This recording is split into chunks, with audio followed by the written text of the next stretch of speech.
जय यीशु, जय यीशु।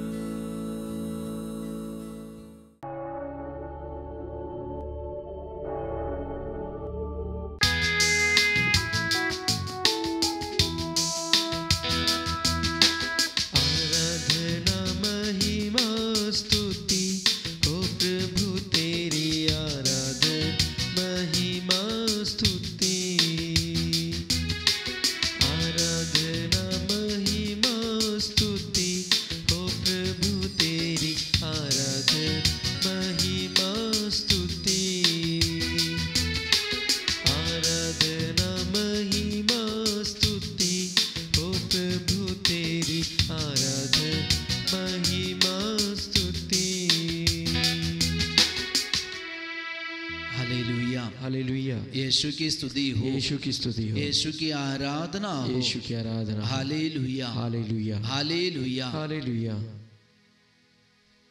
हम सबके दिल में हमेशा ऐसे कुछ सोच आते हैं, प्रभु कहाँ है, ईश्वर मेरे जीवन में कैसे प्रकट होता है।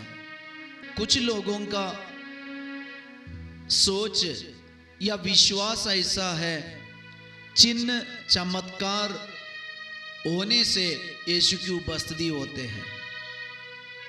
अगर चिन्ह चमत्कार है, मैं चंगा हो जाऊंगा तभी यीशु है।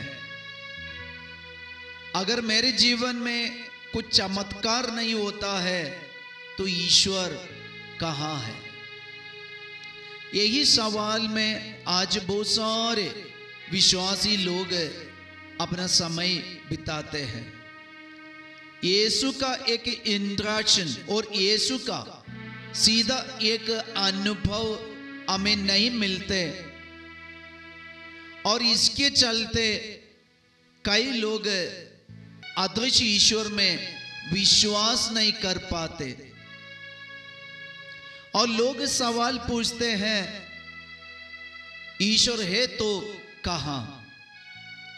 हम पुराने विधान में राजाओं का ग्रंथ में देखते हैं, नबी एलिया का जीवन में हुआ एक घटना।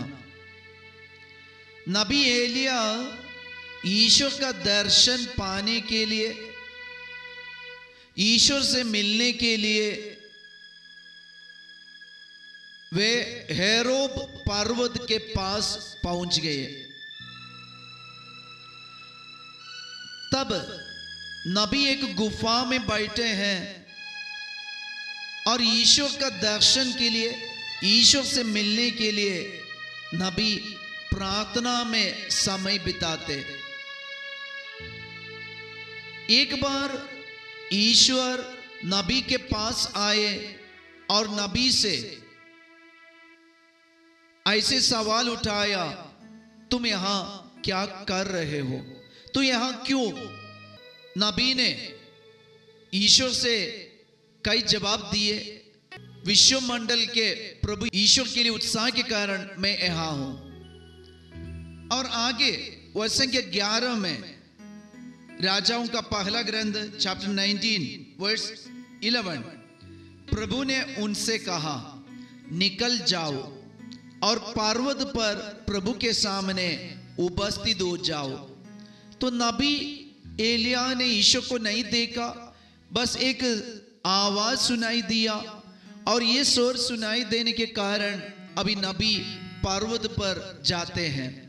वह इंतजार करते हैं। इंतजार करते समय प्रभु का दर्शन नबी के सामने कैसे हुआ? वह वचन में हम पढ़ते हैं, तब प्रभु उसके सामने से होकर आगे बढ़ा। प्रभु के आगे आगे एक प्रचंड आंधी चली, पहाड़ फट गए और चट्टानें टूट गई, किंतु प्रभु आंधी में नहीं था। आंधी के बाद भूकंप हुआ, किंतु प्रभु भूकंप में नहीं था। भूकंप के बाद अग्नि दिखाई पड़ी, किंतु प्रभु अग्नि में नहीं था। हालेलुया। तो प्रिय भाई और बहन, देखना है। वचन में लिखा है पहले आंधी हुई, लेकिन आंधी में प्रभु नहीं थे। भूकंप हुआ, भूकंप में प्रभु नहीं था। अग्नि आए, अग्नि दिखाई दिए, अग्नि में भी प्रभु की उपस्थिति नहीं थे। तो एलिया सोच रहे थे ये आंधी में ईश्वर है और ये अग्नि में ईश्वर है, ये भूकंप में ईश्वर है, लेकिन वहां ईश्वर नहीं थे। आज हमारे जीवन में भी जहां भूकंप होते, अग्नि होते और जहां आंधी आते, हम सोचते हैं इसी में प्रभु है। और जहां बड़ा चमत्कार होते, लेंगड़ा चलने होता है, अंधे देखने लगता है और बहरे सुनने लगता है, और बड़ा बड़ा चमत्कार को देखकर हम सोचते हैं यहाँ ईश्वर है। तो सब लोग वो चमत्कार के और बहुत बड़े घटना के पीछे भागते रहता है। अगर मेरे जीवन में प्रभु की उपस्थिति हम चाहते हैं, मेरी उपस्थिति में, मेरे शरीर में, मेरे जीवन में मैं यीशु की उपस्थिति, यीशु का दर्शन चाहता हूं, तो मुझे क्या करना है? हम बाइबल में पुनः देख सकता है ईश्वर कहां दिखाई दिए।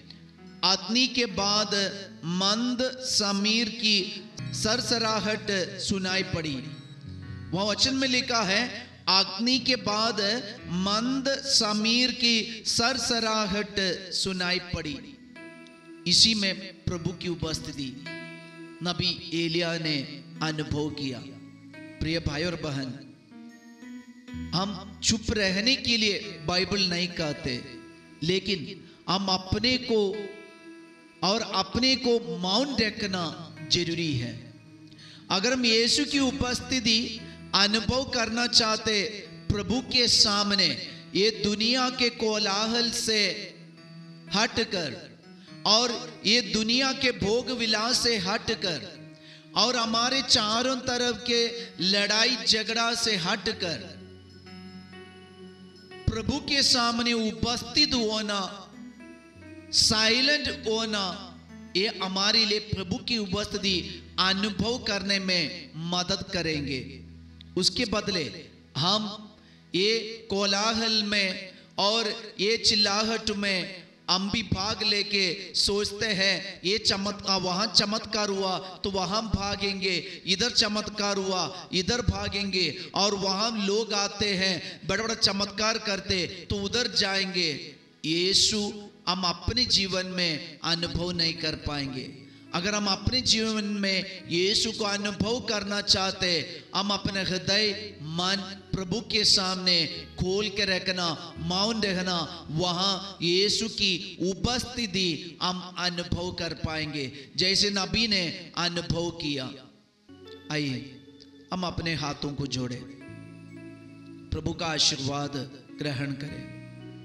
अपने जीवन में ये दुनिया के ये चारों तरह के कोलाहल से हटकर, चिल्लाहट से हटकर, ये लड़ाई झगड़ा से हटकर और भागने का विचार से हटकर, जहां जहां चमत्कार सुनते वहां भागने का विचार से हटकर, हम अपने घर में, अपने प्रार्थना, अपने कमरा में प्रार्थना में, बाइबल के सामने और प्रभु की परम प्रसाद की उपस्थिति मंदिर में जाकर हम मौन होकर बैठे, जरूर हम अपने जीवन में यीशु की उपस्थिति अनुभव कर पाएंगे।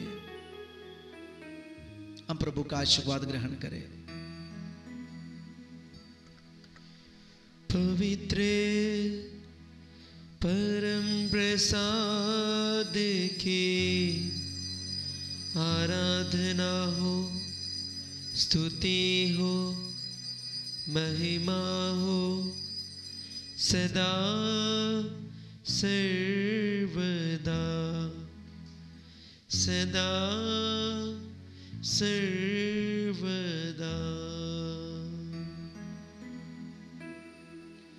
सबको जय Yeshu. Have a nice day.